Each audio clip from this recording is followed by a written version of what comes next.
감사로 제사를 드리는 자가 나를 영화롭게 하나니 그의 행위를 옳게 하는 자에게 내가 하나님의 구원을 보이리라. 다시 한번 같이 읽겠습니다. 감사로 제사를 드리는 자가 나를 영화롭게 하나니 그의 행위를 옳게 하는 자에게 내가 하나님의 구원을 보이리라. 아멘. 그 다음에 누가복음 17장 11절입니다. 신약 페이지 124쪽 누가복음 17장 11절에서 19절까지 저와 여러분이 함께 교독하겠습니다. 예수께서 예루살렘으로 가실 때에 사마리아와 갈릴리 사이로 지나가시다가 한 마을에 들어가시니 나병 자 10명이 예수를 만나 멀리 서서 소리를 높여 이르되 예수 선생님이여 우리를 불쌍히 여기소서 하거늘 보시고 이르시되 가서 제사장들에게 너희 몸을 보이라 하셨더니 그들이 가다가 깨끗함을 받은지라. 그 중에 한 사람이 자기가 낳은 것을 보고 큰 소리로 하나님께 영광을 돌리며 돌아와 예수의 발 아래에 엎드려 감사하니 그는 사마리아 사람이라. 예수께서 대답하여 이르시되 10사람이 다 깨끗함을 받지 아니하였느냐? 그 9은 어디 있느냐? 이 이방인 외에는 하나님께 영광을 돌리러 돌아온 자가 없느냐 하시고 같이 읽습니다. 그에게 이르시되 일어나 가라 내 믿음이 너를 구원하였느니라 하시더라. 아멘. 앉으시겠습니다. 네, 오늘은 추수감사주일로 드리는 예배입니다. 그래서 감사가 주제예요. 감사. 여러분 감사가 뭘까요? 감사가 우리 인간의 어떤 미덕 이렇게 정도로 생각을 하잖아요. 그죠? 감사하면 참 좋은. 감사하는 사람 보면은 내가 조금 뭔가 커피 한 잔, 자판기 커피를 빼줬을 뿐인데도 적극적으로 감사하는 사람 만나 보셨어요? 내가 조그맣게 은혜를 베풀었을 뿐인데도 막 적극적으로 감사하는 사람 만나면 어떤 생각이 들죠? 기분 좋고 더 뭔가 주고 싶은 생각이 들잖아요. 그죠? 더 뭔가 베풀어주고 싶은 생각. 하나님과 우리 관계도 마찬가지예요. 하나님이 인격적이신 분, 우리 인간과 똑같이 성품을 가지신 분이시거든요. 그렇기 때문에 하나님과 우리의 관계에 있어서도 하나님이 우리에게 은혜를 먼저 베풀어 주시고 나서 우리가 적극적으로 하나님께 감사하게 되면 하나님 기분이 좋으신 거예요. 하나님이 되게 그걸 기뻐하세요. 그리고 하나님께서 더 큰 은혜를 이렇게 베풀어 주시게 되는 거죠. 그러니까는 오늘 이 말씀을 통해서 감사라는 게 뭔가 성경적으로 알아야 돼요. 성경적으로, 그래서 영적으로, 신앙적으로 감사의 의미, 감사의 그 가치, 감사의 중요성을 알고 우리 마음속에 새기고 우리가 그 감사하는 삶을 살아가야 되는 거죠. 그래서 이 오늘 말씀을 통해서 천천히 생각해 보시기 바랍니다. 우리가 인간적으로 생각하지 말고요.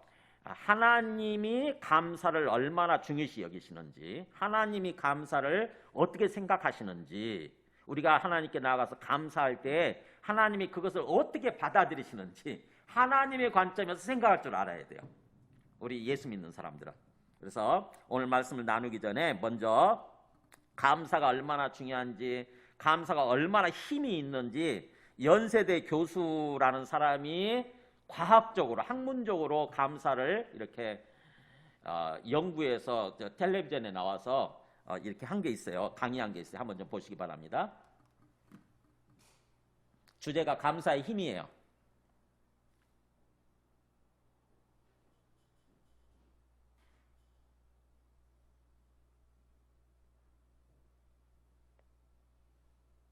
소리, 네.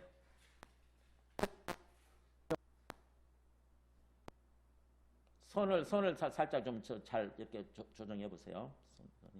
선이 좀 소리가 그게 이어졌다 안 이어졌다는 건데.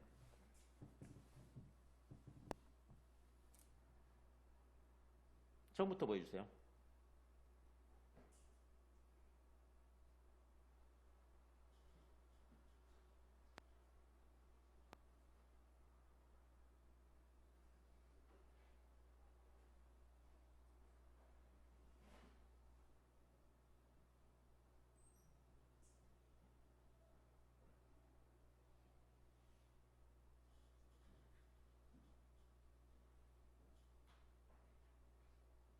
소리가 안 나올까?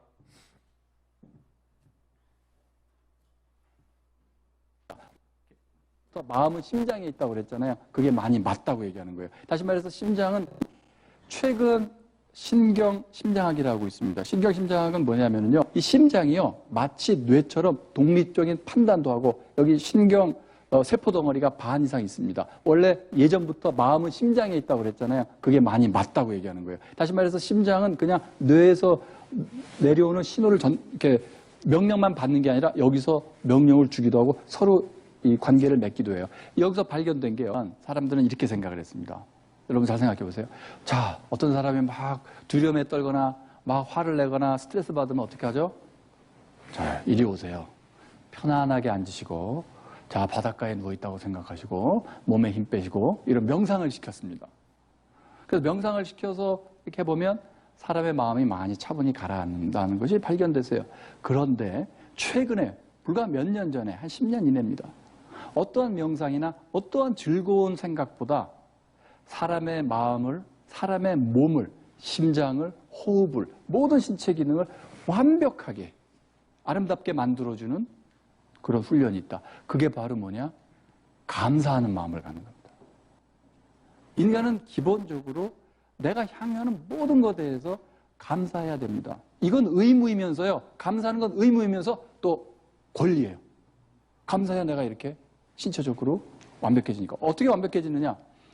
좌절을 느끼면은 심장 박동의 변화가 이렇게 막 빨리빨리 변합니다. 그런데 감사함을 생각하잖아요. 이렇게 규칙적으로 아름답게 변합니다. 감사하는 사람은 그래서 심장병도 잘 안 걸립니다. 이 훈련을 계속하면. 또 하나, 호흡도 그 전에 막 좀 스트레스 받고 그러면 메뉴에 있는 게 호흡. 두 번째는 심장 박동의 변화. 그 다음에 세 번째는 혈압의 리듬. 혈압도 계속 조금씩 변합니다. 초 단위로. 그런데 여기 어떤 어느 시점, 퀵 코어런스라는 시점. 그게 뭐냐면 감사라는 생각을 하면은 이 모든 신체 기능이 이렇게 아름답게 변합니다. 먼저 이것은 주무시기 전에 밤에 해야 돼요. 왜냐하면 사람의 뇌는 어떤 그 기억의 고착화 현상이 주무시는 동안에 많이 일어납니다. 두 번째는 뭐냐면요. 그냥 감사한 일을 생각만 하면 안 됩니다. 꼭 종이에 연필로 적어야 됩니다. 그날, 당일날 있었던 감사한 일을 적는 겁니다. 내 식당에 갔을 때 그 아주머니가 나에게 깍두기 하나 더 줬어. 아, 우리 집 앞에 경비 아저씨가 나 이거 짐 드는 거 도와줬어. 뭐 이런 사소한 일들. 그리고요, 행복 또는 긍정적 정서는 성공의 결과라기보다는 원인입니다. 우리 흔히 생각할 때 내가 행복해지려고 난 성공해야 돼 하지만 사실은 거꾸로예요. 행복한 사람이 어떤 자기가 원하는 걸 성취하는 성공을 갖게 됩니다. 그래서 큰 성공을 이룬 사람들 보면 다 어린애같이 환한 미소, 장난꾸러기 같고 그런 쾌활성을 지니고 있습니다. 최근 심장학이라고 있습니다. 심장학은 뭐냐면요. 이 심장이요. 마치 뇌처럼 독립적인 판단도 하고 여기 세포 덩어리가 반 이상 있습니다. 원래 예전부터 마음은 심장에 있다고 그랬잖아요. 그게 많이 맞다고 얘기하는 거예요. 다시 말해서 심장은 그냥 뇌에서 내려오는 신호를 이렇게 명령만 받는 게 아니라 여기서 명령을 주기도 하고 서로 이 관계를 맺기도 해요. 여기서 발견된 게요. 사람들은 이렇게 생각을 했습니다. 여러분 잘 생각해 보세요. 자, 어떤 사람이 막 두려움에 떨거나 막 화를 내거나 스트레스 받으면 어떻게 하죠? 자, 이리 오세요. 편안하게 앉으시고 자, 바닷가에 누워있다고 생각하시고 몸에 힘 빼시고 이런 명상을 시켰습니다. 그래서 명상을 시켜서 이렇게 보면 사람의 마음이 많이 차분히 가라앉는다는 것이 발견됐어요. 그런데 최근에 불과 몇 년 전에 한 10년 이내입니다. 어떠한 명상이나 어떠한 즐거운 생각보다 사람의 마음을, 사람의 몸을, 심장을, 호흡을, 모든 신체 기능을 완벽하게 아름답게 만들어주는 그런 훈련이 있다. 그게 바로 뭐냐? 감사하는 마음을 갖는 겁니다. 네, 거기까지요. 동의가 되세요? 이해가 되세요? 그러니까 우리가 굉장히 마음이 힘들고 막 어떤 염려되는 상황이 생기면은 마음이 힘들고 그러면 심장이 막 뛰잖아요, 그죠? 심장이 거칠게 뛰고 특히 심장이 불규칙하게 뛰는 걸 부정맥이라고 그러잖아요. 그러면 큰일 날 수 있잖아요, 이게. 근데 그런 사람들 만났을 때 그러니까 마음을 좀 차분하게 갖도록 평안하게 할 수 있도록 이렇게 뭔가 마사지해주고 뭔가 이렇게 좀 위로해주는 말을 하지 않습니까? 근데 그런 모든 것보다도 항상 어떤 가장 효과 있는 게 감사라고 하는 거죠. 감사라고 한다는 거예요. 그래서 감사하게 되면 심장이 불규칙적으로 심장이 막 뛰던 것들이 심장이 평안해지고 호흡이 평안해지고 몸이 이렇게 뭔가 안정이 되어지고 그런다고 하는 거죠. 실제 그렇게 해보셨어요? 저는 많이 경험을 해요. 굉장히 이렇게 힘들다가도 주님 앞에 나와서 이제 기도하거든요. 기도하면서 뭘로 시작하냐면 주님 감사합니다 이렇게 해요. 분명히 감사가 안 나오는 상황이에요. 굉장히 어려운 어떤 일들이 있고 막 그러니까 굉장히 마음 막 힘들고 자칫하게 되면은 막 어떤 불평하고 막 불만을 터뜨리고 원망하고 그럴 수 있는 상황인데 주님이 감사라고 그랬으니까 주님 감사합니다. 그럼에도 불구하고 감사합니다 하면서 이렇게 시작을 해요. 주님 감사합니다. 내 몸이 아프게 해주셔서 감사합니다. 물질적인 어려움을 주셔서 감사합니다. 또 뭔가 어떤 사람이 또 아프다는 것도 감사합니다. 이렇게 그냥 감사합니다로 시작을 해요. 그러면은요 놀라운 일이 벌어져요. 호흡이 거칠었던 것들이 평안해져요. 호흡이 평안해지면서 뭔가 마음에 평안이 와요. 그야말로 놀랍게. 그래서 이게 감사가 정말 감사에 놀라운 어떤 영적 비밀이 담겨 있구나 이런 생각을 하게 됩니다. 감사가 그냥 뭔가 좀 인간의 미덕 정도가 아니고 놀라운 영적 힘 있잖아요. 영적 힘, 영적 비밀이 그 속에 담겨 있어요. 그래서 우리가 뭔가 어려운 상황을 맞이할수록 자칫하게 되면 그 어려운 상황이, 어려운 문제가 내 마음을 딱 사로잡게 되고 그러면 이제 우리는 근심하고 걱정하고 염려하고 그리고 뭔가 불평하고 또 원망하고 누군가를 원망하고 또 뭐 부정적인 말들 막 쏟아내기 시키거든요. 그게 자연스러운 모습이잖아요. 근데 놀랍게도 그냥 거기서 딱 의지를 갖고 우리가 이를 악물고라도 주님 그냥 그럼에도 불구하고 감사합니다 이렇게 시작을 하잖아요. 그러면 뭔가 바뀌어요. 우리 마음이 바뀌고 상황이 바뀌기 시작하는 거죠. 자, 우리가 얼마나 이렇게 감사하는 삶을 살아야 되는지 또 그 감사하는 삶을 살 수 있는지 우리는 항상 환경을 탓하죠. 환경이 좀 좋아져야 어려움이 없어야 감사하죠. 이런 생각을 하기 쉽잖아요. 그죠? 근데 좋을 때 감사 누가 못하겠어요. 좋을 때는 누구나 감사할 수 있는데 진짜 우리 믿음을 가진 사람들은 어려울 때 감사할 줄 아는 사람이에요. 어려운 상황에서. 우리 네나 마리아도 한번 보여주실래요? 네나 마리아 아시죠? 네나 마리아는 굉장히 뭔가 장애인이에요. 근데도 불구하고 어떻게 감사하는 삶을 살았는지 우리 네나 마리아 한번 영상을 한번 보여줘 보세요.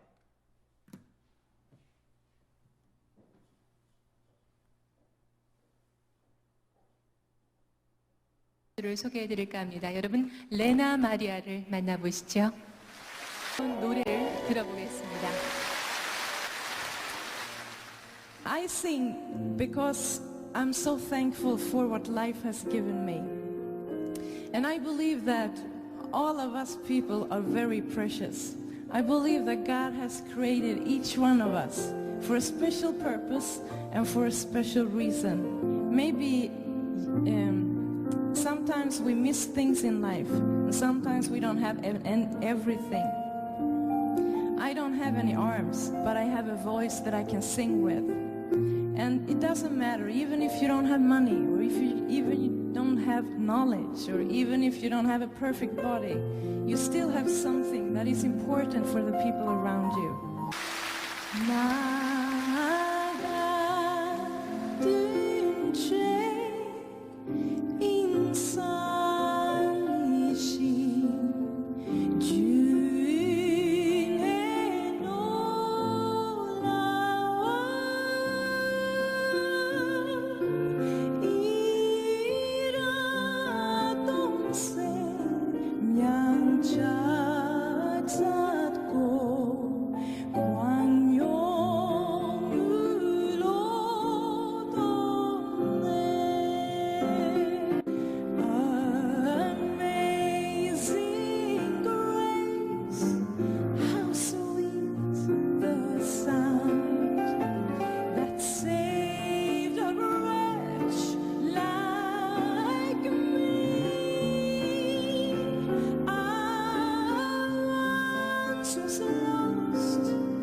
was blind, but now I see. När i mångtusen år vi där har sjungit den nya sång, då blott en liten stund för oss har svunnit en av evigheten lång.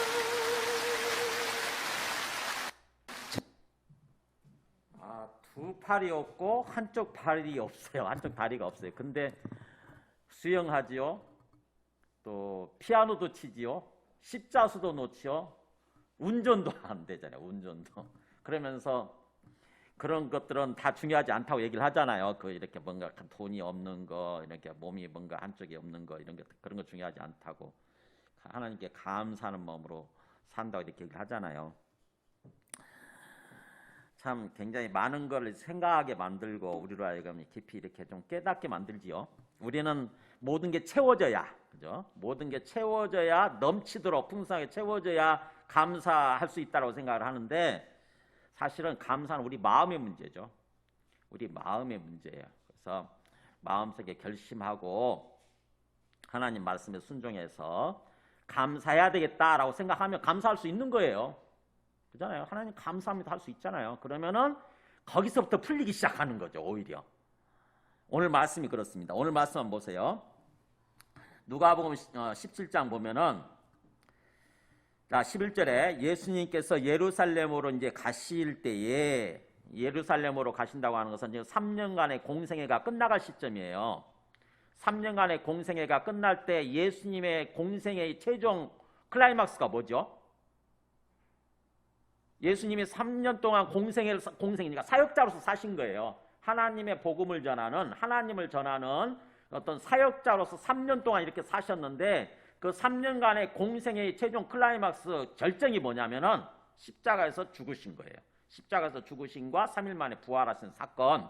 그게 예수님의 공생의 결정적인 부분이거든요. 그래서 예수님이 예루살렘으로 올라가실 때 그 말은 이제 죽으시기 위해서 가시는 거예요. 죽으시기 위해서. 자기 삶의 최종 종착역에 도달하게 되는 거죠. 예루살렘에 가시면 죽으셔야 되는 거거든요. 예수님이 안 죽으시면 구원 사역이 일어나지 않잖아요. 우리가 구원받을 수 있는 길이 없어요. 그래서 예수님이 죽으셔야만 되는데 죽으시기 위해서 오신 거죠, 사실은. 그래서 죽으시기 위해서 그런 뜻이에요. 이제 죽음을 앞두고 예수께서 죽으시기 위해서 예루살렘으로 올라가실 때에 일부러 어디 마을을 들리냐면은 보세요. 사마리아와 갈릴 사이로 지나가시다가 한 마을에 들어가시니 그러잖아요. 어떤 마을에 일부러 들리신 것입니다. 일부러. 그 마을이 어떤 마을이냐? 나병 환자 10명이 예수를 만나 멀리 서서 그러잖아요. 나병 환자촌이었어요. 나환자촌. 나환자가 옛날로 하면은 문둥병이잖아요. 여러분 문둥병이 뭔지 아시죠? 문둥병이 걸리면은 막 썩어 들어가는 거잖아요. 살이 썩어 들어가고 그래서 눈도 없어지고 또 막 심지어는 손가락도 푹푹 빠져버리고 막 그러는 거죠. 막 그야말로 아주 그야말로 엄청난 병이에요. 그래서 문둥병에 걸리게 되면은 격리시키잖아요. 옛날 우리나라도 그랬죠. 우리나라도 저 순천에 가면은 나환자촌이 있어요. 한번 꼭 갔다 와보세요. 저 갔다 왔는데 거기 그게 사람들 격리시키는 거예요. 왜냐하면 그게 전염병이라고 생각을 해서 전염된다고 생각을 하니까 그 사람들 별도로 이렇게 격리시켜 놓는 거죠. 이스라엘도 마찬가지였어요. 이스라엘 사람들도 문둥병에 걸린 사람들 격리시켰어요. 그래서 자기 집에 못 들어오고 마을로 못 들어오는 거죠. 그 사람들끼리만 모여 사는 거예요. 근데 예수님이 일부러 그 마을에 들리신 거예요. 그랬더니 사람들이 이제 소문을 들었겠죠. 예수라고 하는 존재에 대해서. 예수님이 뭐 그리스도라고 얘기하는 예수라는 분이 오셨는데 나타나셨는데 그 예수를 만나면 예수님이 각종 병도 치료해 주시고 뭐 귀신도 쫓아내 주시고 그래서 우리의 몸과 마음을 건강하게 해 주신다더라 이런 소문 들었을 거 아닙니까? 그런데 그 예수가 우리 마을에 들리신 거죠. 얼마나 마음속에 막 기대감이 있고 반가움이 있었겠어요. 나병 환자들한테 가장 소망이 뭘까요? 병 치료되는 거예요. 혹시 여러분 중에 어떤 지병 갖고 계신 분들 계시죠? 만성 질병, 오랫동안 몇 년 동안 돼도 해결되지 않는 그런 만성 질병을 가지신 분들한테 가장 소망이 뭐예요? 그분들은? 그게 해결되는 거예요. 그게 치료되는 것입니다. 근데 이 문둥병 환자는 오죽 더 하겠어요. 그렇잖아요. 살이 썩어 들어가는 거니까. 그래서 내버려 두게 되면 계속 몸에 지체들이 없어지잖아요. 그러니까 이 사람들한테 가장 큰 소망이 그게 문둥병이 치료되는 건데 그거를 해줄 수 있는 길이 열린 거죠. 예수라는 존재가 지나간대요. 우리 마을에 나타나셨대요. 근데 접근할 수가 없어요. 왜냐하면은 나병 환자들은 어떤 건강한 사람한테 접근 못하게 돼 있거든요. 접근 금지거든. 접근 금지. 그러니까 접근을 할 수가 없으니까 어려운 환경이죠. 어려운 상황이지만 그러나 포기하지 않습니다. 보세요. 그래서 예수를 만나 멀리 서서 그랬잖아요. 접근은 할 수 없으니까 법적으로 금지되어 있으니까 멀리 떨어져 있지만 그러나 포기하지 않고 어떻게 합니까? 13절에 소리를 높이는 것입니다. 대신에 이제 그야말로 목청껏 외치는 거죠. 뭐라고 그럽니까? 예수 선생님이여 우리를 불쌍히 여기소서라고 외치는 거예요. 저 멀리 어쩌면 100m, 200m 떨어졌을지도 모르는데 예수 선생님이여 하고 부르는 거죠. 예수 선생님 그러면서 우리를 불쌍히 여겨주세요. 어떻게든지 예수님 귀에 소리가 들려야 되는 거지. 그래서 예수님이 우리를 봐야 되는 거야. 그래서 환경은 굉장히 어려워요. 접근할 수가 없어. 어려운 환경인데 거기서 포기하지 않는 거죠. 지금 길인데 은혜 받을 수 있는 뭔가 하나님의 큰 은혜를 받을 수 있는 그런 어떤 기회인데 놓치면 안 되지. 그러니까 뭐예요? 소리를 높여서 막 외치는 것입니다. 그랬더니 예수님이 드디어 그들을 봐요. 14절에 보시고 이르시되 뭐라고 하냐면은 가서 제사장들에게 너희 몸을 보이라 이렇게 말씀하시는 거예요.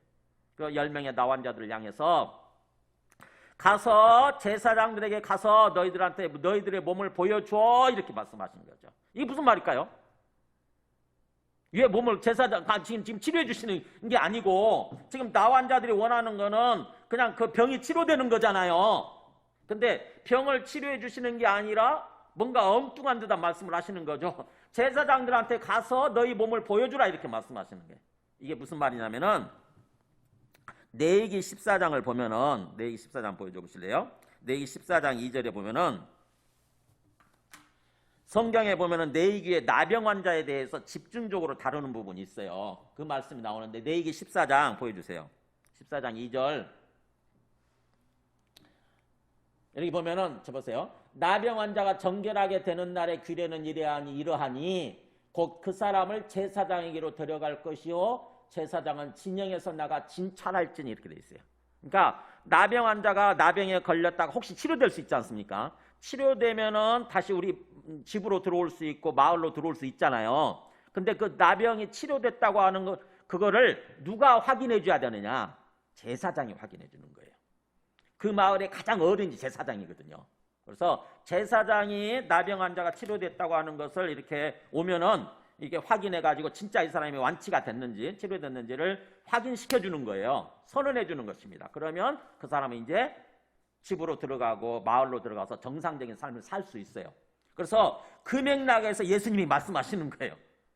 가서 제사장들에게 너희 몸을 보여줘라 이렇게 말씀하시는 것은 제사장의 어떤 그 완치 확인 판정을 받아라 이거죠. 지금 이 사람들 치료됐어요? 안 치료됐어요? 아직 치료되지 않았어요. 치료되지 않았습니다. 그런데 그 말씀을 하시는 거예요. 그거는 뭘 의미하는 거예요?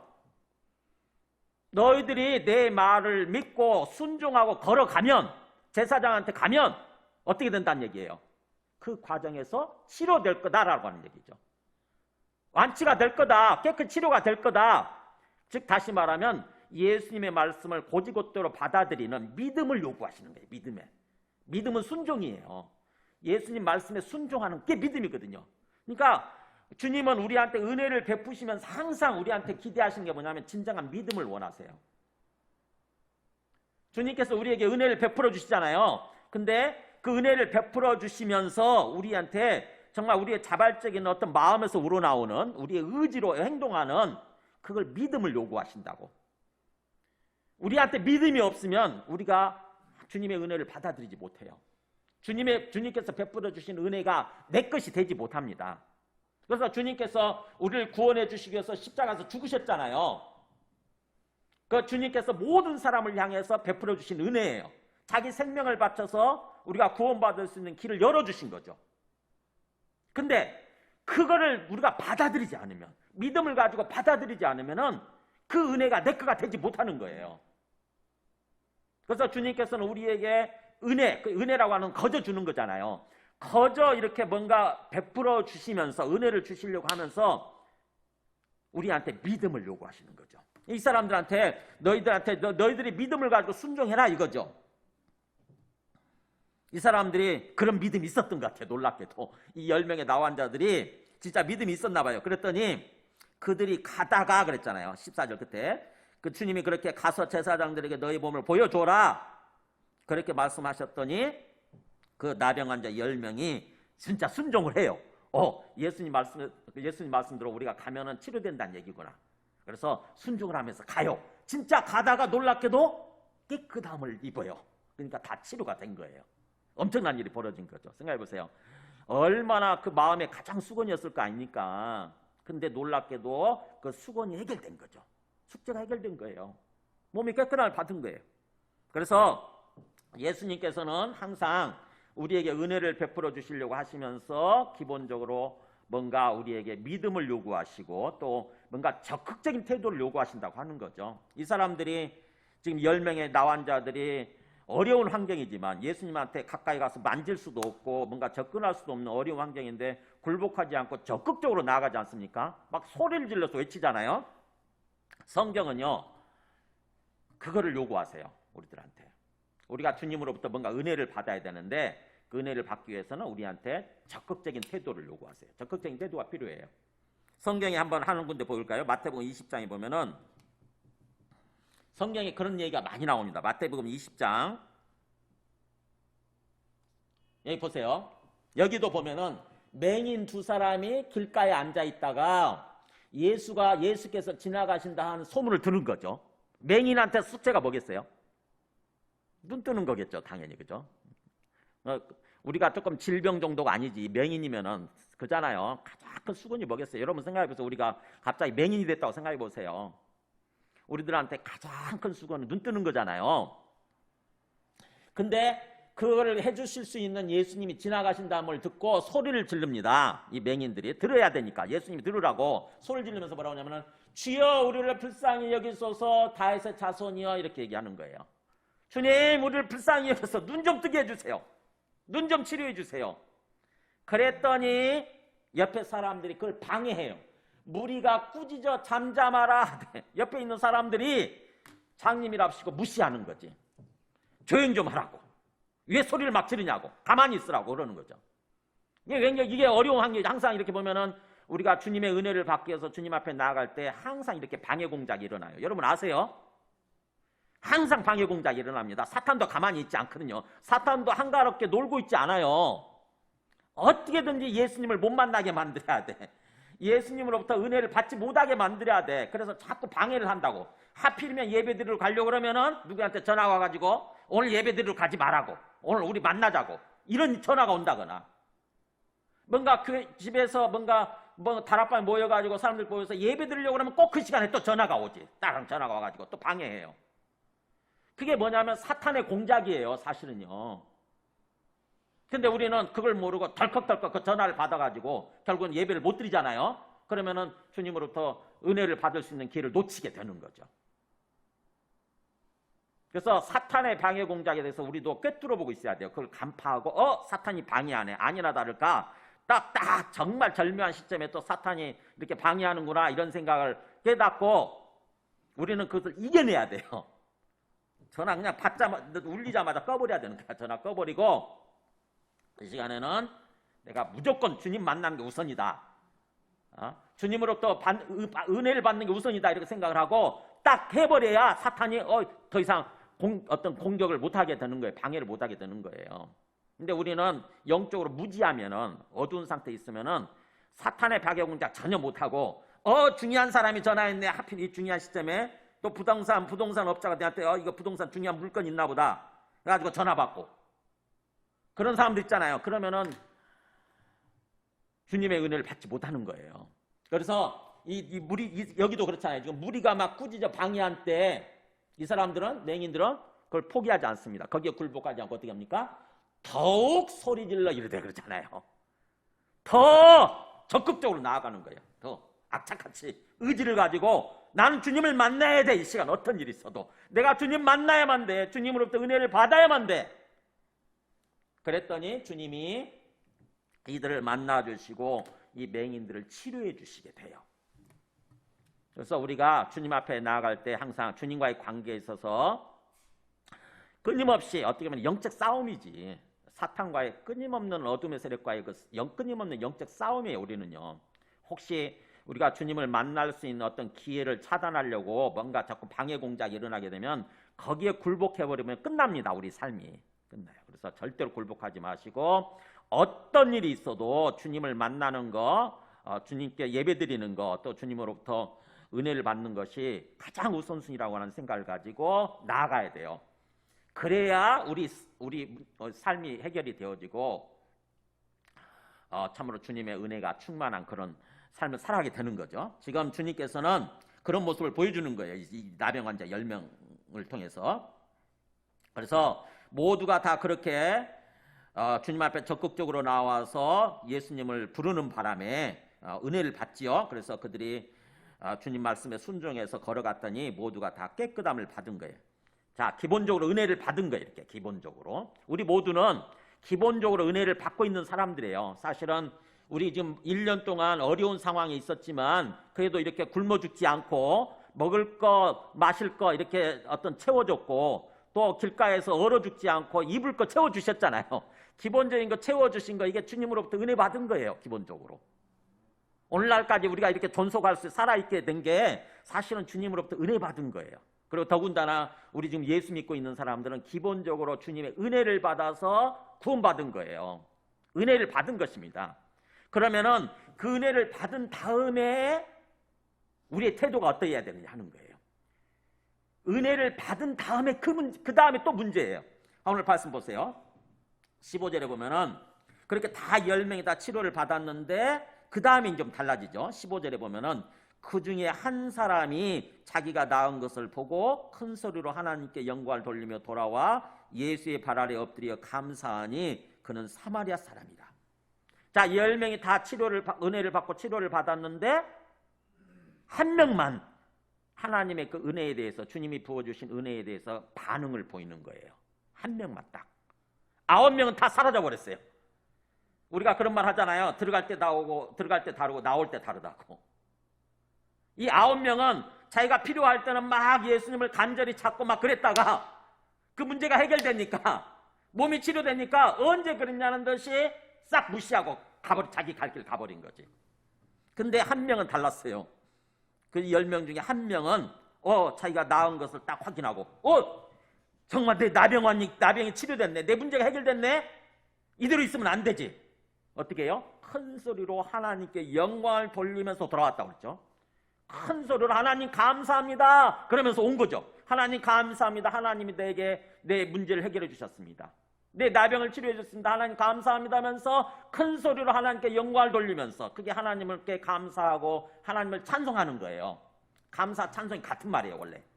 감사하고 찬송하면서 하나님께 돌아온 거예요. 그러면서 어떻게 합니까? 16절에 예수의 발 아래에 쫙 엎드려요. 최고의 존경의 표시를 보이는 거죠.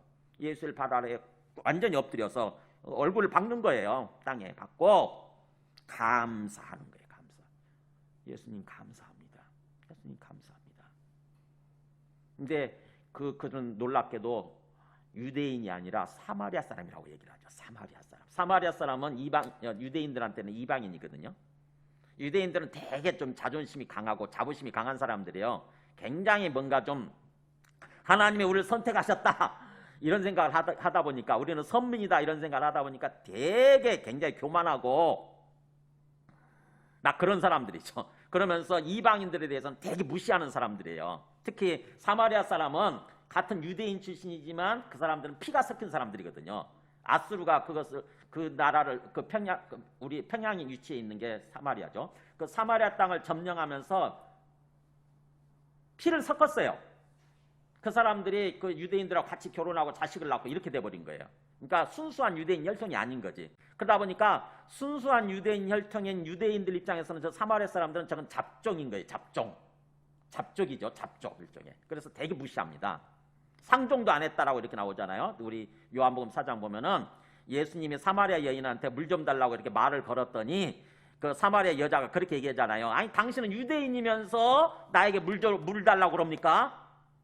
왜냐하면은 유대인들은 사마리아 사람들하고 상종을 안 하기 때문에, 서로 관계를 전혀 맺지 않기 때문에.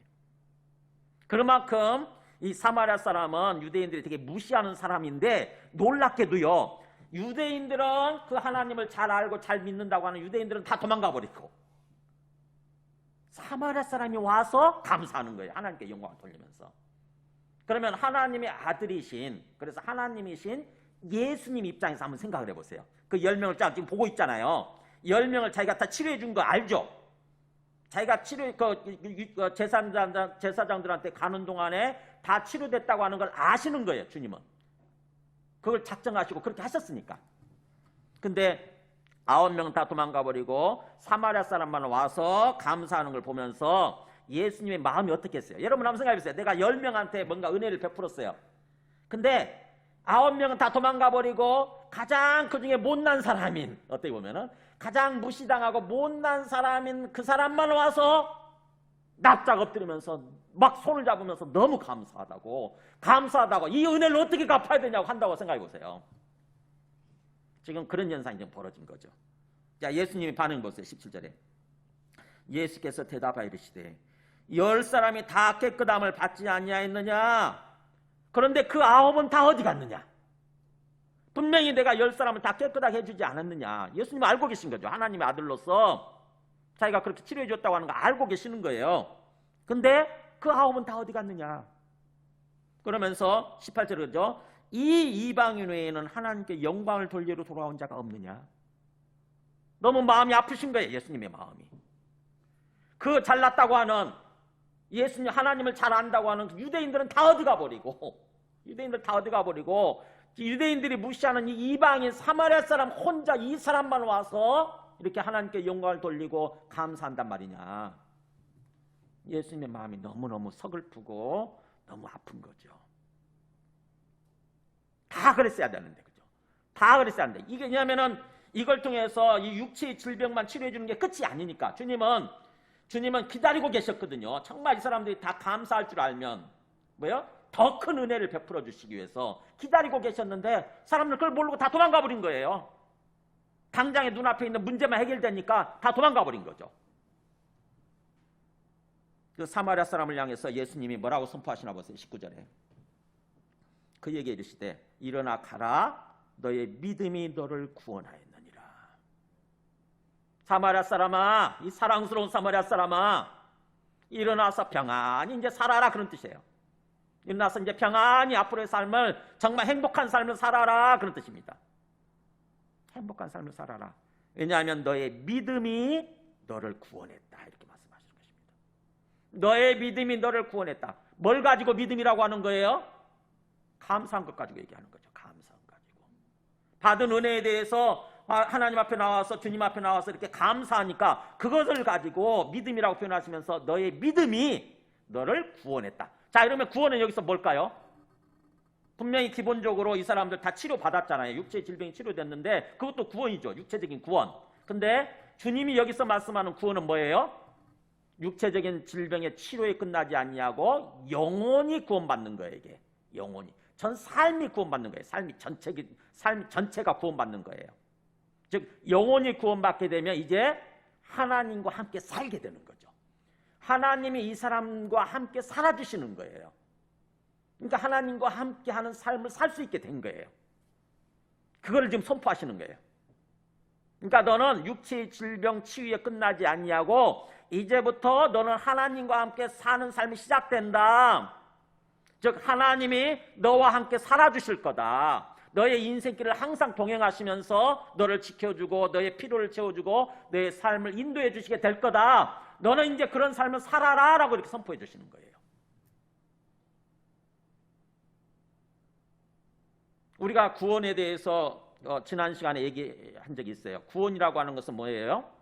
죽어서 천국 가는 게 전부가 아니라 뭐예요? 하나님과의 관계가 회복되어져서 화목해서 하나님과 함께 사는 삶을 사는 거, 하나님과 함께하는 삶을 사는 거, 이게 구원의 본질적인 의미라고 그랬잖아요. 하나님 우리에게 그걸 원하시거든요. 이 땅에서부터 하나님이 우리와 함께 사는 거, 우리가 하나님과 함께 사는 거, 그걸 원하세요. 근데 이 사마리아 사람한테 그걸 선포하신 거죠, 이제. 그렇다고 한다면은 이 사마리아 사람이 받은 은혜 가지고 뭔가 그 앞에 그 9명이 받은 은혜하고 비교를 해보면 비교가 안 되잖아요, 그죠? 9명이 받은 은혜는 뭡니까? 그냥 육체적인 질병만 치료된 정도예요. 근데 이 사마리아 사람은 뭐예요? 거기서 끝나지 아니하고 전체를 다 구원받은 거죠. 그래서 하나님이 모든 것을 지켜주시고 이제 뭔가 또 필요를 채워주시고 그 삶을 정말로 행복한 삶으로 이렇게 인도해 주시게 되는 거예요. 하나님께서는 우리에게 바로 그런 은혜를 베풀기를 원하시는 거죠. 그냥 육체적인 질병이 치료된 사람들은 나중에 또 병에 걸릴 수 있거든요. 그렇잖아요. 육체적인 질병이 치료되는 것은 잠시예요. 잠깐이에요. 하나님 없이 또다시 죄악된 삶을 살게 되면은 반드시 또 병에 걸리게 돼 있고, 그것 때문에 죽을 수도 있고, 삶이 완전히 뭔가 멸망으로 치닫는 거죠. 또 9명은 그럴 수 있는데 이 사마리아 사람은 완전히 구원을 받았기 때문에 이제 그렇게 되지 않는 거죠. 평생을 행복한 삶을 살 수 있게 되고 나중에 예수님 재림하실 때 부활해 가지고 부활의 몸으로 영원한 천국에 들어가게 되는 거예요. 지금 주님께서는 그거를 선포하신 것입니다. 그래서 우리가 지금 이 사마리아 사람 뭐 때문에 그게 이루어진 겁니까? 그냥 감사한 거예요. 감사. 받은 은혜에 대해서 그대로 뭔가 모른 척하고 지나가지 아니하고 주님 앞에 나와서 적극적으로 감사했더니 주님께서 더 큰 은혜를, 완전한 구원을 베풀어 주신 거죠. 그래서 우리는 이 구원이 이제 감사의 어떤 영적 신앙적 의미를 우리가 깊이 생각할 필요가 있어요. 감사는 그냥 인간이 하면 좋은 그런 어떤 인간의 미덕 정도가 아니에요. 미덕 정도가 아니고 영적 신앙적 깊은 의미가 있다고 하는 것입니다. 그것이 시편 50편 23절에 이렇게 다시 한번 그걸 통해서 한번 보겠습니다. 시편 50편 23절에 자, 한번 읽어볼까요? 감사로 제사를 드리는 자가 나를 영화롭게 하나니 그의 행위를 옳게 하는 자에게 내가 하나님의 구원을 보이리라. 자, 하나님이 직접 말씀하시는 거예요. 감사로 제사를 드리는 자가. 그러니까 뭐예요?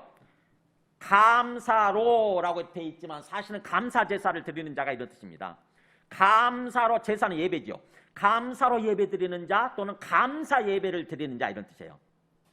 즉 감사 자체를 제물로 드리는 거예요. 하나님 앞에 감사 자체를 예배로 이렇게 드리는 거예요. 오늘 우리 추수감사주일처럼 감사 자체를 주님 앞에 이렇게 제물로 올려드리는 거예요. 우리 감사하는 마음을 지금 올려드리는 거거든요. 올 1년을 생각하면서 감사하는 마음을 주님 앞에 제물로 예배로 지금 올려드리고 있는 중이에요.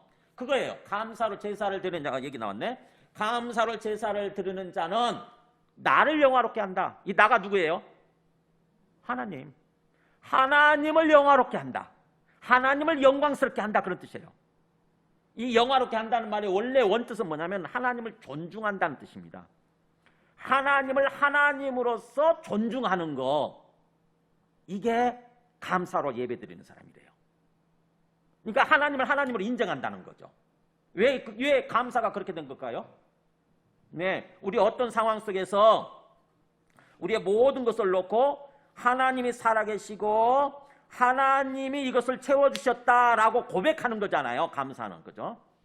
그러면 하나님을 인정하는 거잖아요. 하나님이 살아계신다, 하나님이 나의 주인이시다, 하나님이 이걸 채워주셨다라고 하나님을 인정하는 게 아닙니까? 그게 바로 하나님을 하나님으로서 존중하고 하나님을 높이는 거죠. 이게 하나님을 영화롭게 하는 거예요. 하나님께 영광을 돌리는 거예요. 그러면 보세요. 그의 행위를 옳게 하는 자에게 내가 하나님의 구원을 보이리라. 이렇게 항상 감사로 예배드리고 감사하는 삶을 사는 사람은 하나님을 하나님 되게 하는 것이면서 그런 삶을 사는 자에게, 그의 행위를 옳게 하는 자에게 이런 뜻이 뭐냐면은 그의 길을 준비하는 자 이렇게 되어 있습니다. 원래 원뜻이.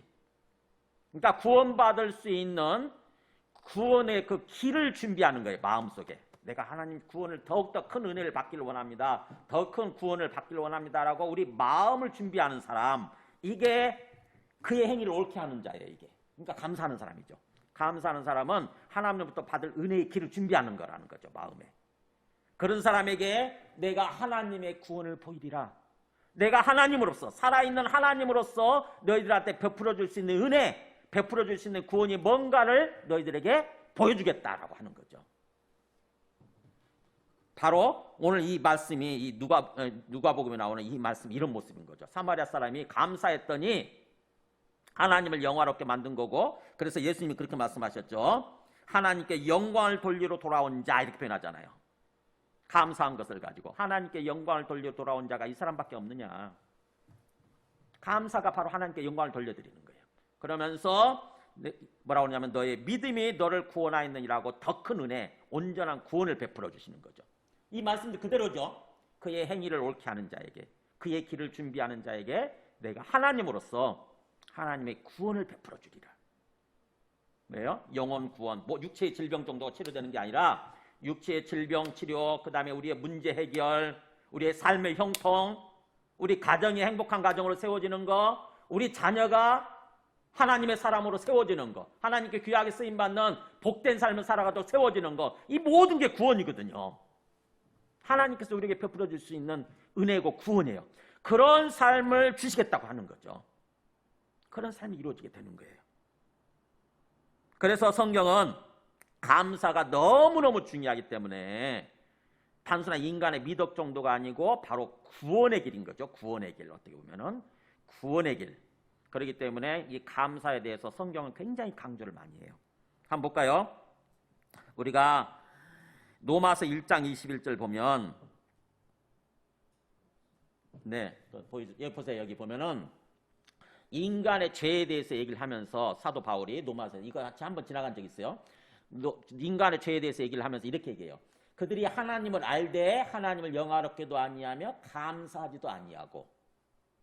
그러니까 원래 하나님을 제대로 믿는 거 아는 것은 뭐예요? 하나님을 인격적으로 알아야 되고, 그러면서 하나님을 영화롭게 하는 삶을 살아야 된다고 하는 거죠. 하나님을 하나님으로 높이는 그런 삶을 살아야 되고, 그러면서 감사할 줄 아는 삶을 살아야 되는데, 하나님께 감사해야 되는데 그걸 안 한다는 거예요. 그거.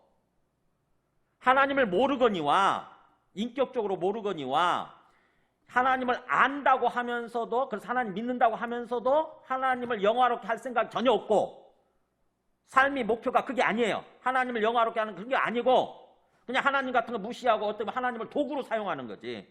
내가 성공하고 출세하기 위한 하나님을 도구로 사용하는 거, 그게 하나님 안 믿는 거거든요. 근데 하나님은 우리에게 하나님을 영화롭게 하기를 원하시는 거죠. 하나님을 존중하고 하나님을 높이기를 원하시는 거예요. 그런 삶을 살고 또 감사하는 삶을 살아야 되는데 감사할 줄 모르는 거예요. 그게 바로 죄의 본질이라고 하는 거예요. 죄의 본질. 그러면서 또 데살로니가전서 5장 16절 보면은 우리가 감사가 얼마나 중요한지 이렇게 얘기하죠. 항상 기뻐하라, 쉬지 말고 기도하라. 그 다음에 읽어볼까요? 범사에 감사하라. 이는 그리스도 예수 안에서 너희를 향하신 하나님의 뜻이니라. 자, 우리가 하나님의 뜻이 뭔지 모르겠다 이렇게 얘기를 하는 사람들이 있는데 여기 나와 있잖아요. 하나님의 뜻이래요. 이게 뭐가? 세 가지. 항상 기뻐하는 삶을 사는 거, 쉬지 않고 기도하는 거, 범사에 감사하는 거. 이게 세 가지가 우리를 향한 하나님의 뜻이래요. 하나님의 바람이란 뜻이에요. 하나님의 바람. 하나님이 우리를 향해서 간절히 바라고 원하시는 삶이 뭐냐? 항상 기뻐하는 삶을 사는 거예요. 우리의 문제 상황을 놓고 그럼에도 불구하고 하나님이 살아계시고 하나님이 나의 주인으로서 내 삶이 하나님 손안에 있다고 하는 것을 믿고 긍정적으로 받아들이는 거죠. 그러면은 기뻐할 수 있어요. 즐거워할 수 있어요. 우리가 자식을 보면서 생각해보세요. 자식이 맨날 콧바뜨리고, 우리 어린 자식이, 우리 하임이 하예리가 맨날 콧바뜨리고 항상 뭔가 어떤 근심하고 염려하고 막 근심과 염려의 장아찌가 돼가지고 살아간다고 생각해보세요. 그걸 바라보는 우리 부모의 마음이 어떻겠어요? 우리 인간이 똑같잖아요. 우리 인간이 하나님 앞에서는 어린 자식들인데 우리 인간들이 항상 뭔가 염려, 근심의 장아찌가 돼가지고 완전히 그런 모습으로 산다고 생각해보세요.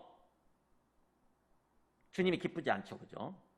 주님 앞에 내려놓고 주님이 내 삶에 주님 손 안에 있다고 하는 것을 믿고 긍정적으로 생각하고 긍정적으로 받아들이고 하나님 앞에서는 즐거운 모습으로 기뻐하는 모습으로 살기를 원하신다고 하는 거예요.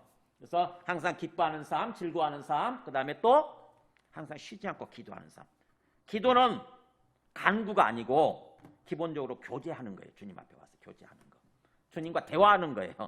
여러분 부모 입장에서 자식한테 간절히 바라는 게 뭔지 아세요? 부모와 소통하는 거예요.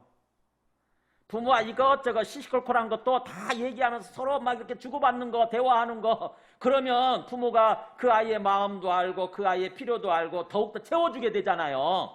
그리고 뭔가 사랑을 나누게 되는 거 아닙니까? 그렇듯이 하나님이 우리에게 원하시는 삶은 뭐냐? 하나님 앞에 나와서 소통하는 거예요. 그게 기도예요. 그게 기도. 우리는 하나님 앞에 뭘 주세요, 뭐 주세요 하고 달라는 것만 기도라고 생각하는데 달라고 하는 것은 간구고, 간절히 기도하는 거, 간절히 구하는 거 간구고, 기도의 기본적인 개념은 주님과 교제하는 거, 주님과 소통하는 거. 그래서 진짜로 살아계시는 주님을 믿는다고 한다면요, 주님 앞에 나가서 주님과 교제하는 거, 주님께 기도하는 거, 소통하는 게 그냥 생활화가 돼야 돼요. 그냥 자연스럽게. 그래서 기도는 영혼의 호흡이라고 하는 얘기를 하는 거예요. 기도는 영혼에 숨 쉬는 거다. 우리가 숨 쉬지 않으면 죽잖아요. 질식해서 죽지 않습니까? 그런 것처럼 기도하지 않으면 우리 영혼이 질식해서 죽어요. 우리 영혼이 생명을 잃습니다. 힘을 잃어요. 기도하지 않으면.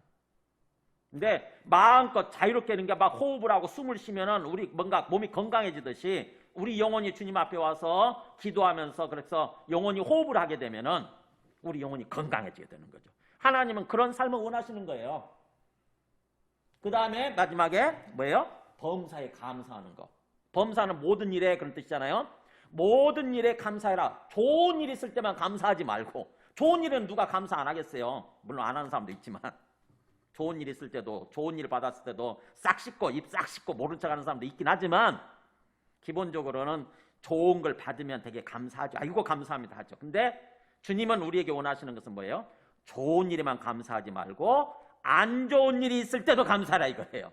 범사에 in everything, 모든 일에 있어서 감사해라. 왜 그래야 될까요? 네, 그게 바로 좋은 일을 받을 수 있는, 좋은 일로 돌릴 수 있는 길이 되기 때문에 그래요. 주님이 우리에게 뭔가 어려운 일, 안 좋은 일을 이렇게 우리한테 일어났을 때 주님이 허락하신 거잖아요. 그것도, 그죠? 주님이 허락하지 않으면 그런 어려운 일도 안 일어나요. 어려운 상황도. 주님이 허락하시기 때문에 일어나는데 주님이 왜 허락하시느냐? 사실은 그 일을 통해서 우리를 다루기를 원하세요. 우리 심령을 연단시킨다고 그래요. 우리 심령을 연단시키기를 원하세요. 정말 순수하게. 연단이라고 하는 것은 용광로 속에다 넣고 끓이는 거예요. 뭐 불순물, 불순철이 있는 걸 용광로에다 넣고 수천도로 막 끓이잖아요. 그러면 어떻게 되죠? 결과물이 순도 100%에 가까운 게 나오잖아요. 순철이 나오고 순금이 나오게 되지 않습니까? 그런 것처럼 우리를 고난의 용광로에다 넣고 이렇게 끓이면 우리의 영혼이 순수해져요. 우리 영혼이 순수해져 가지고 어떤 상황 속에서도 하나님 감사합니다. 하나님이 살아계시군요. 하나님이 저를 인도하고 계시군요. 라고 하나님께 감사하는 삶을 살아가게 돼요. 하나님은 우리 영혼이 그렇게 되기를 원하셔서 어려운 상황을 허락하시는 거예요. 그렇기 때문에 어려운 상황 속에서도 어려운 일을 놓고도 하나님께 감사하라는 거예요. 이게. 그러면 그게 풀리는 거죠. 이것이 그리스도 예수 안에서 구원자이신 예수님 안에서 너희를 택하고 불러주신, 그래서 너희를 향해서 바라고 계시는 하나님의 뜻이다라고 하는 것입니다. 이 세 가지 잘 잊지 마세요. 하나님 앞에서는 항상 즐거워하는 삶, 기쁨의 삶을 사는 것, 쉬지 않고 끊임없이 주님 앞에 나가서 시시콜콜한 것을 놓고도 주님과 소통하는 것, 그 다음에 범사의 모든 일에 있어서 주님께 감사하는 것. 이게 쉬운 것 같지만 쉽지 않습니다. 쉽지 않아요. 저도 어떤 때는 참 힘들고 그럴 때는요, 감사합니다 하기보다는 어느 순간에 부정적으로 말하기 쉽더라고. 불평을 토하고 불만을 얘기하고 누군가를 향해서 원망하고 막 비난하고 비판하고 부정적인 얘기를 하기 쉽더라고. 그게 자연스러운 모습이더라고. 인간의 자연스러운 모습이 그거더라고. 우리 죄로 말미암아서 타락하고 부패한 우리의 본성이더라고 그게. 근데 주님께서는 우리에게 어떤 그 자유의지를 주셨잖아요. 그래서 자유의지를 가지고 그 본성을 거슬러서 하나님 뜻대로 행하기를 원하시는 거예요. 기뻐하고 뭔가 기도하고 그다음에 감사하고 어려운 상황에서도 하나님 감사합니다 하는 거죠. 할 수 있는 거잖아요. 우리는 그죠? 할 수 있어요. 우리한테는 의지가 있기 때문에. 그럴 때에 주님께서 또 우리에게 더 큰 은혜를 이렇게 베풀어 주시게 되는 거죠. 그 다음에 빌립보서 4장 6절도 한번 보여줘 보세요. 성경에는 이렇게 감사의 중요성에 대해서 얘기하는 말씀 되게 많아요. 자, 빌립보서 4장 6절도 보세요. 6절 한번 읽어볼까요? 아무것도 염려하지 말고 다만 모든 일에 기도와 간구로 너희 구할 것을 감사함으로 하나님께 아뢰라. 자, 염려되는 상황 속에서 얘기하는 거예요. 지금 염려되는 생겨서 일이 생겼다고, 내 몸이 병들었거나 경제적으로 굉장히 어렵거나 우리 자식한테 문제가 생겼거나 우리 가정에 문제가 생겼어요. 그러니까는 본성은, 우리의 기본적인 본성은 뭐예요? 지금 근심, 걱정, 염려에 사로잡힌다고. 그게 자연스러운 모습이에요. 근데 그렇게 근심, 걱정, 염려에 사로잡혀가지고 그대로 계속 염려하고 삶을 살게 되면 어떻게 되죠? 해결이 되든가요? 우리 마음이 막 평안해지고 행복해지든가요? 아니요. 염려의 늪으로 빠져들어요. 염려의 늪으로 완전히 빠져듭니다. 그래서 더욱더 우리의 심령이 피폐해지면서 우리 삶이 멸망의 구렁텅이로 빠져들어요. 어떻게 해야 되느냐? 그 염려를 하지 말고 그러잖아요. 염려를 그냥 맡기는 거예요. 주님 앞에. 주님 앞에 기도로, 주님, 아이고 제가 이게 지금 걱정됩니다. 이거 걱정되는데 주님 어떻게 하죠? 주님께 맡기는 거고, 그 대신에 우리는 어떻게 하냐면은 모든 일에 기도와 간구로 그랬잖아요. 기도와 간구. 기도하고 나가는 기도. 아까 기도가 교제라고 그랬죠? 간구는 뭔가 달라고 요구하는 거. 기도하고 간구하면서 주님 앞에 나가서 얘기하는 겁니다. 주님 앞에 시시콜콜 다 얘기하면서 제가 지금 몸에 병이 생겼는데 이거 어떻게 해야 됩니까? 우리 가정에 지금 경제적인 문제가 좀 심각한데 주님 어떻게 해야 되죠? 하면서 시시콜콜 얘기하기 시작하는 거예요. 그러면서 필요에 따라서 이제 얘기도 하겠죠. 주님 이거 문제 좀 해결해 주세요. 이 문제 좀 해결해 주세요. 그게 간구죠. 그러면서 너희 구할 것, 너희가 원하는 거죠. 구할 것을 감사함으로 하나님께 아뢰라 이게. 그러니까 불평하고 원망하지 말고 어떻게 해요? 감사로 시작하는 거예요. 주님 감사합니다. 좀 어렵지만 마음이 힘들지만 뭔가 내 몸에 또 질병을 허락해 주셔서 감사합니다. 몸이 아프게 해주셔서 감사합니다. 또 내 가정에 경제적인 문제를 또 경제적인 문제가 있게 해주셔서 감사합니다. 우리 사업이 파탄나고 도산나가게 해주셔서 감사합니다. 이게 말도 안 되는 소리지만 주님은 그렇게 하랬잖아요 지금. 그렇죠? 모든 일에 감사함으로 아뢰래요. 감사함으로. 그 감사가 비결이에요 이게. 감사가 놀라운 영적 비밀이에요 이게. 우리는 본성은 그렇지 않다니까요. 우리 인간의 자연스러운 모습은 절대 감사가 안 된다니까. 염려되는 상황 속에서는 감사가 나오는 켜녕 불만만 얘기하지 않아도 다행이지. 그잖아요. 불평하지 않아도 다행이지. 근데 주님은 우리에게 굉장히 적극적인 어떤 태도를 요구하시는 거죠. 불평 안 하는 정도가 아니라 감사해라.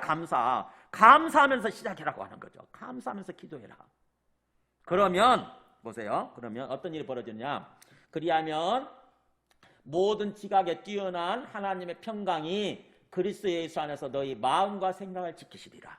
자, 모든 지각에 뛰어난 그 말은 우리의 모든 지각을 뛰어넘는 그런 뜻이에요. 우리는 항상 눈앞에 보이는 것만을 보잖아요. 그죠? 눈앞에 보이는 것만을 보고 귀에 들리는 것만을 듣지요. 근데 하나님은 어떤 분이세요? 우리가 보고 듣고 할 수 있는 우리의 지각세계를 뛰어넘어 계시는 분이세요. 우리는 눈앞에 보이는 게 전부이기 때문에 거의 해답이 안 보이거든.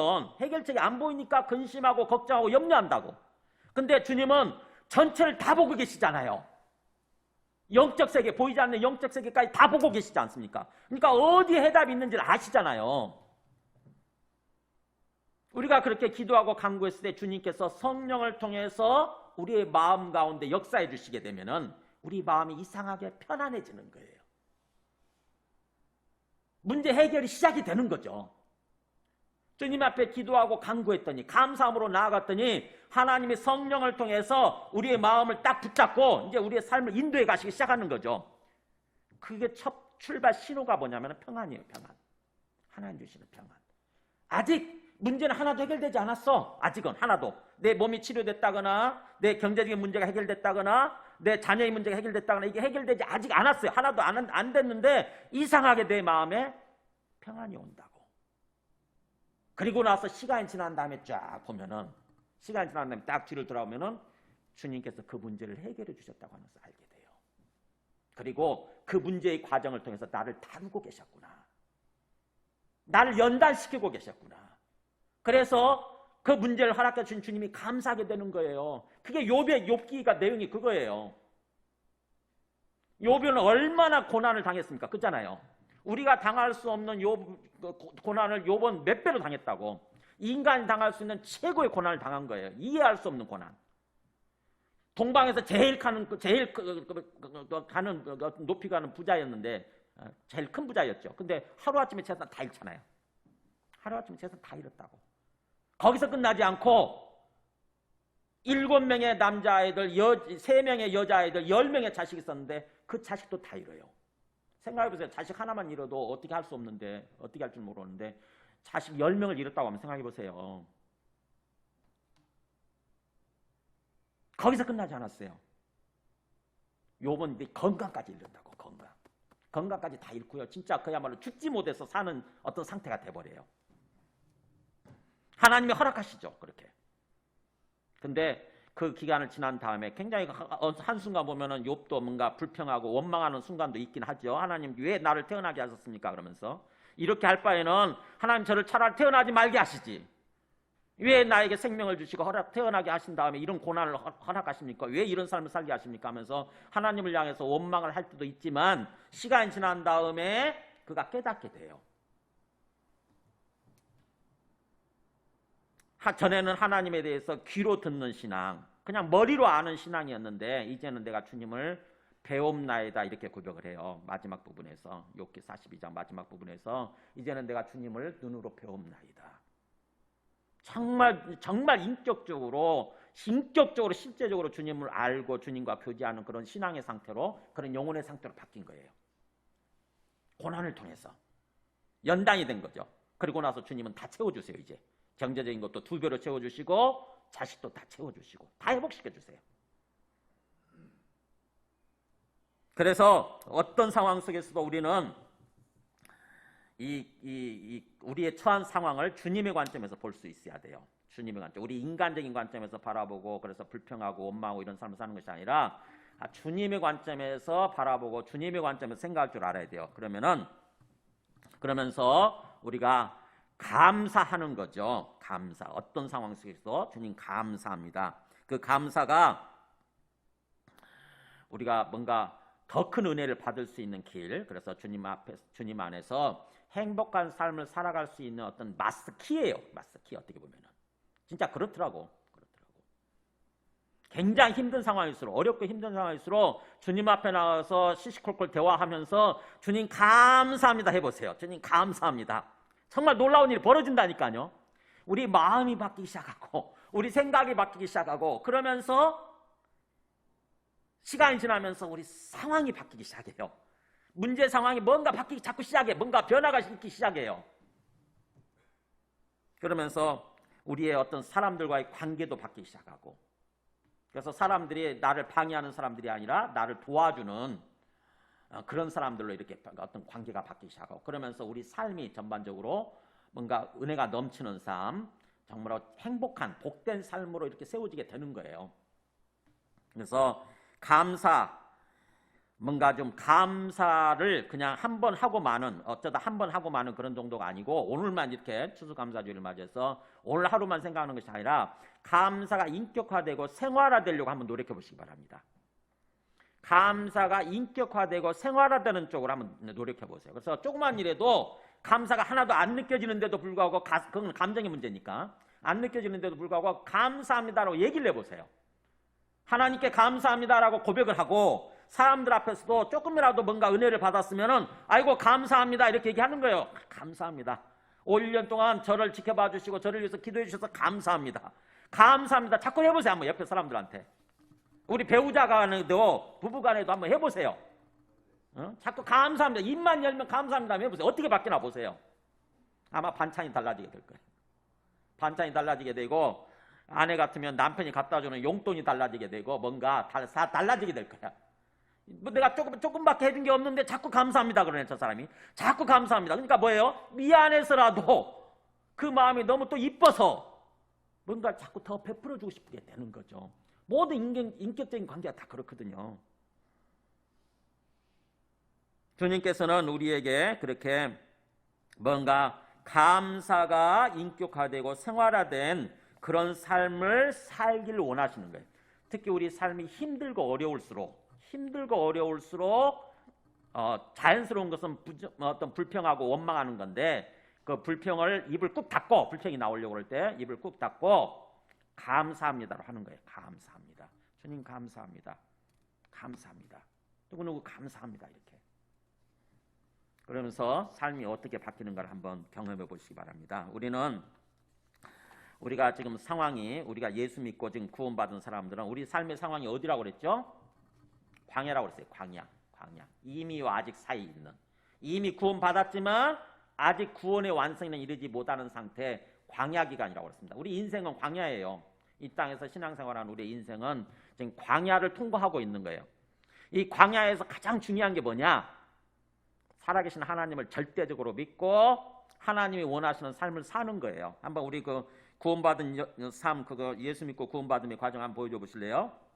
항상 이 전체 그림을 꼭 알고 계셔야 우리가 성경 말씀이 이해가 되고 하나님의 뜻을 깨닫게 되는 거죠. 우리는 지금 영적 출애굽을 한 사람들이죠.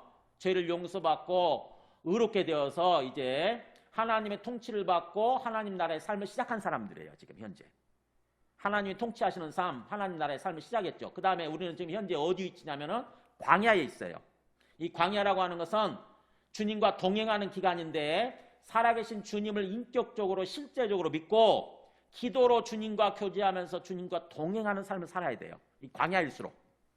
그럴 때 특별히 감사하고 기뻐하고 사랑하고 거룩한 삶, 이게 하나님께서 우리에게 바라시는 삶의 모습이라고 하는 거죠. 어려운 상황일수록. 광야라고 하는 것은 어려울 수밖에 없어요. 기본적으로. 근데 그 어려운 문제에 치이지 말고 거기에 걸려 넘어지지 말고 오늘 말씀하신 대로 더욱더 적극적으로 감사하는 거예요. 적극적으로. 그래서 감사로 이 상황을 깨우치 이렇게 타개하고 나가는 거예요. 그랬을 때 나중에 장차 주님이 재림하시게 되면 우리가 가나안 땅에 들어가게 된다고 하는 거죠. 주님의 재림과 우리가 부활해서 구원의 완성에 이르게 되는 거. 그때까지 이 땅에서 우리가 이 광야의 삶을 사는 동안에 항상 주님이 우리에게 말씀하시는 이걸 깨닫고 이런 삶을 살려고 한번 의지적으로 노력해 보시기 바랍니다. 주님께서는 우리에게 그런 삶을 원하시는 거예요. 그래서 주님은 어떻게 보면 은혜를 더 큰 은혜를 베풀어 주시기 위해서 은혜를 이렇게 보따리에 쌓아놓고 은혜의 보따리를 쌓아놓고 기다리고 계신다고, 우리를 보고 계신다고. 하나님이 기본적으로 은혜를 계속 베풀어 주시고 계시잖아요. 우리가 산소도 주시고 마실 물도 주시고 먹을 것도 주시고 입을 옷도 주셨잖아요. 기본적인 것도 주셨잖아요. 그게 하나님으로부터 기본적으로 받은 은혜예요. 거기에 대해서 감사하면서 나가는 거예요. 주님 감사합니다. 감사합니다.